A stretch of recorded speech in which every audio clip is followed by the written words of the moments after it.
नमस्कार. आम्ही सारे खवय्याच्या या भागात सर्व रसिकांचं मी अतिशय मनापासून स्वागत करतो. काय मंडळी लक्षात आहे ना? अहो काय म्हणून काय विचारताय? अहो येत्या रविवारी गणपती बसतायत. तयारी वगैरे झाली ना? नाही, मला खात्री आहे तुमची तयारी झाली असेलच, पण मोदक म्हणजे प्रसाद आणि जेवणाचं काय? नाही, ते फार महत्वाचं आहे बरं का. हां, म्हणजे तुम्हाला आठवत असेल मागच्या वेळी मला गणपती बाप्पाने कॉन्टॅक्ट केला होता, पण डायरेक्ट गणेशोत्सवात कॉन्टॅक्ट केला होता. यावेळी त्यांनी जरा आयडिया केली आहे.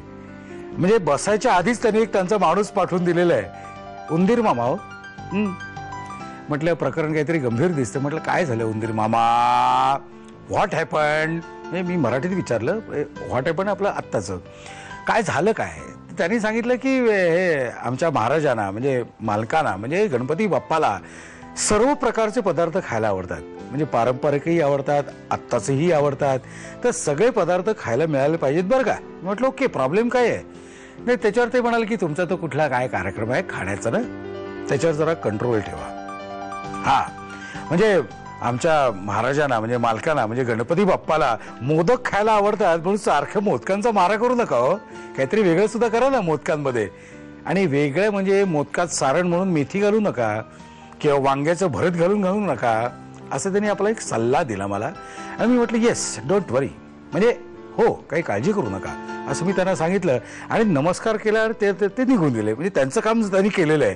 आता जबाबदारी माझ्यावर ना, जबाबदारी माझ्यावर पडली आहे. वेगळे पदार्थ करायचे. नेहमीप्रमाणे आमची पिढी काय करते माहिती आहे का? कुठलीही अडचण आली, कुठलीही शंका आली तर आम्ही लगेच आमच्या ज्येष्ठांना कॉन्टॅक्ट करतो. तसेच एक ज्येष्ठ नागरिक आज इथे आम्ही आमंत्रित केलेले आहेत. आपण त्यांचं स्वागत करूया. जोशी काकांचं आपण खूप मनापासून स्वागत करूया. जोशी काका नमस्कार. नमस्कार. आपण आपल्या किचनकडे जाऊया का? हो, जाऊया. या. आमच्या रसिक प्रेक्षकांना तुम्ही आज काय दाखवणार आहात? मी विशेष म्हणजे कोकणामध्ये पूर्वी गुळ नारळाचे पेढे करत असत. गुळ नारळाचे पेढे. आता फार आता एवढं राहिलं नाही, पण पूर्वी घरोघर गणपतीच्या प्रसादाला गुळ नारळाचे पेढे द्यायचे. बरं, तो एक बघा ना. आणि अजून दुसरा काय आहे? दुसरा असा आहे की शेवग्याच्या शेंगा. हे विशेषतः मुलं आणि हे चुंबून खात नाहीत. त्यामध्ये व्हिटॅमिन्स भरपूर असतं. बरोबर. आणि त्या खाव्या म्हणून एक शेंगाच्या सुकी भाजी प्रकार आहे. कांदा. तिसरा प्रकार खीर आहे, एक प्रकारची खीर.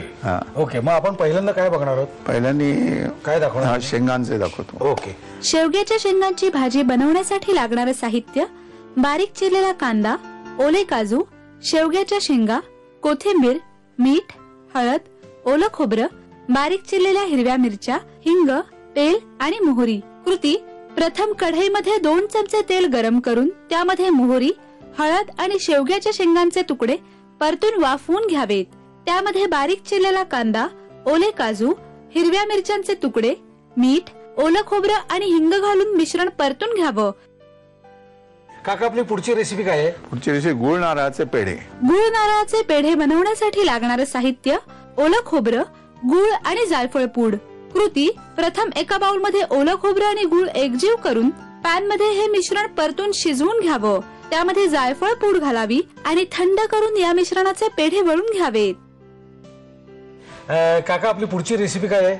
आपली डाळ आणि रव्याची खीर. डाळ रव्याची खीर बनवण्यासाठी लागणारं साहित्य: भाजलेला बारीक रवा, वाफवलेली चणा डाळ, नारळाचं दूध, भाजलेलं खोबरं, तूप, गूळ, वेलची पावडर आणि केशर. कृती: प्रथम पॅन मध्ये 2 चमचे साजूक तूप गरम करून त्यात बारीक रवा भाजून घ्यावा.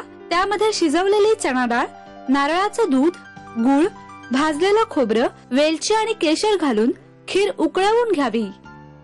गुळाचे आणि खोबऱ्याचे पेढे, त्यानंतर शेवग्याच्या शेंगांची भाजी आणि डाळीचे आणि रव्याची खीर, असे 3 पदार्थ जोशी काकाने आपल्याला करून दाखवलेले आहेत. एक सगळ्यांतर्फे भुकेबद्दल सांगणार होतो. आधी तत्पूर्वी तुम्हाला एक छोटीशी आमच्याकडून एक प्रेमाची भेट आहे. धन्यवाद. ते हसण्याचे प्रकार काय आहेत मला जरा दाखवू शकता का आम्हाला आणि आमच्या खवय्यांना? हसण्याचे प्रकार दाखवतो, तुम्ही पण माझ्यावर करून बघा, तुमची तब्येत चांगली राहील. ओके, मी पण करून बघतो. कारण कसं आहे की आजच्या या भागाचा शेवट आपण हसत खेळत केलेलं बरा काय.